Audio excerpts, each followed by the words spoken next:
I used to live with no real thought about God, heaven, or hell. Those ideas were always distant to me, almost like tales you hear as a child but never really believe. My days revolved around school, social media, and hanging out with my friends. I worried about nothing beyond the next moment. That carefree perspective defined my life, until the day everything turned upside down. It started like any other day. My best friend and I were crossing the street, joking around about something insignificant. Then a horn blared, someone screamed, and before I could even process what was happening, my body was thrown backward. The impact was sudden and violent, yet, in the blink of an eye, the pain vanished. The noise, the chaos, all of it faded into absolute silence. That's when I saw it, my own body, lying crumpled on the asphalt. I was hovering above, watching in disbelief as bystanders rushed over. My friend knelt beside me, calling my name in panic. I wanted to reassure her, to shout back, but I had no voice, no physical form. That was when I realized the truth. I was dead. Terror overwhelmed me. I tried to flee toward my body, to re-enter it somehow, but it was useless. I felt a powerful force pulling me backward, dragging me away from the scene. At first, I assumed I was heading into some kind of heavenly light, but instead, a suffocating darkness engulfed me. It was a living void, heavy and oppressive, so dense that it seemed to crush every thought. Whispers echoed all around, cruel laughter mixing with sobbing, taunting me in ways I couldn't comprehend. A freezing dread seeped into me, deeper than any cold I had known on earth. Something in that darkness was drawing closer, a presence filled with a malevolence I'd never encountered. I sensed it hungered for me, desperate to claim me. My entire being was consumed by a raw fear, and I understood with utter clarity that I was in the wrong place. There was no one to save me, no escape. Then a thunderous command ripped through the darkness. "Stop!" Instantly, the shadow recoiled, as if burned by some unseen fire. A brilliant light burst forth, scorching the darkness around me like a blade of pure energy. Its heat was overwhelming, exposing every part of who I was, every lie, every mistake, every secret I thought I'd buried. That's when I saw him. There was no need for introductions. I knew who he was.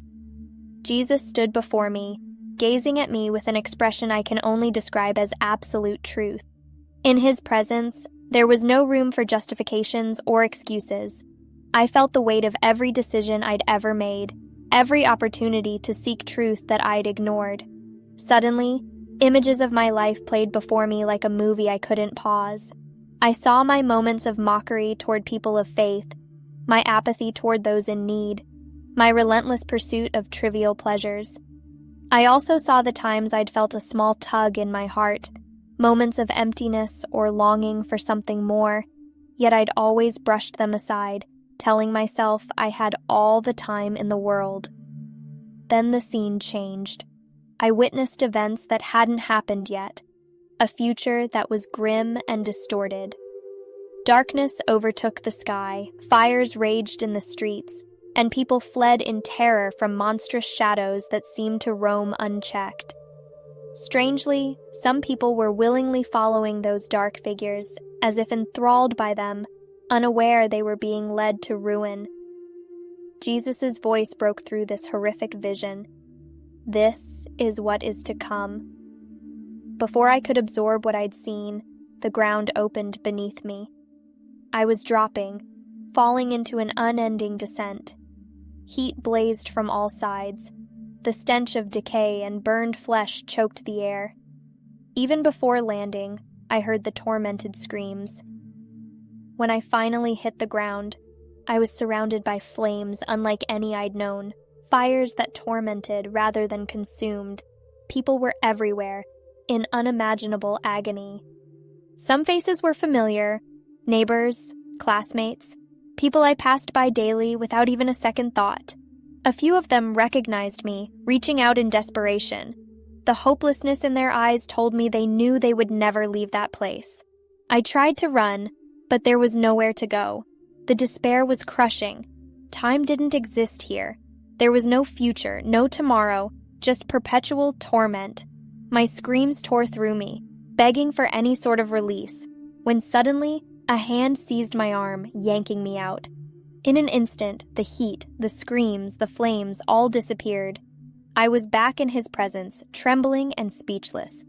Jesus looked at me with sorrow. People choose this for themselves, by rejecting me, by living as though life and truth don't matter until it's too late. His words felt heavier than anything I'd ever known. I wanted to protest, saying nobody would ever choose that kind of fate, but deep down I recognized the truth in what he said. All my life, I'd chosen to ignore the signs, pushed aside any thought of spiritual reality. He then allowed me to see a vast gate of light, heaven's entrance. A profound peace radiated from beyond it, unlike anything on earth. Yet I watched in horror as people were pulled back from the threshold, screaming for mercy in his name, but finding no entry. I realized not everyone who claims to follow him genuinely belongs to him. Some people treat faith like a safety net or a hollow tradition, never truly opening their hearts. Then a grand book materialized, the book of life, its pages turned on their own.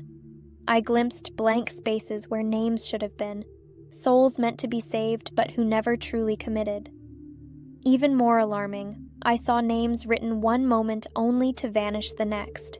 People who once walked with God, but eventually turned away. Another presence materialized by my side, immense and authoritative, a mighty angel whose words thundered with a warning. The time is drawing near. Judgment is at hand. Many will be lost. I felt a trembling in my spirit. The world was spiraling into darkness, and most people were either too distracted or too complacent to notice. At that moment, Jesus turned to me. You must share what you've seen. As long as there is life, there is hope. But the clock is ticking. I felt the weight of that responsibility. It terrified me. But I knew I had no choice. With that, everything dissolved around me, and I jolted awake. I was in a hospital bed. My heart felt like it was pounding out of my chest. Family and medical staff hovered close by, all in a state of shock. Then came the words that changed my entire perspective. She was gone for 3 minutes. To everyone around me, it had been a near-fatal accident followed by a miraculous resuscitation. But I knew differently. I had been shown things that went beyond any human explanation. In the days that followed, I struggled to process it all. Nightmares plagued me, shadows in my room, whispers at the edge of my hearing. Sleep paralysis struck, leaving me helpless and terrified. Only when I called on the name of Jesus did the oppressive presence vanish. It was a stark confirmation that what I experienced was real. I began to speak about it. Family members and friends listened with skeptical looks, some politely nodding while dismissing it internally, others openly laughing at me. Certain friends drifted away, too uncomfortable with my newfound convictions. Still, I refused to stay silent because a few people did pay attention. Some asked me, in whispers, for more information. They wanted to know how to avoid the fate I'd seen. And so, I kept talking. The more I shared, the more spiritual pushback I felt. Unseen pressures, darker nightmares, intrusive thoughts telling me to forget or to call myself crazy. But I couldn't ignore the truth of what I saw.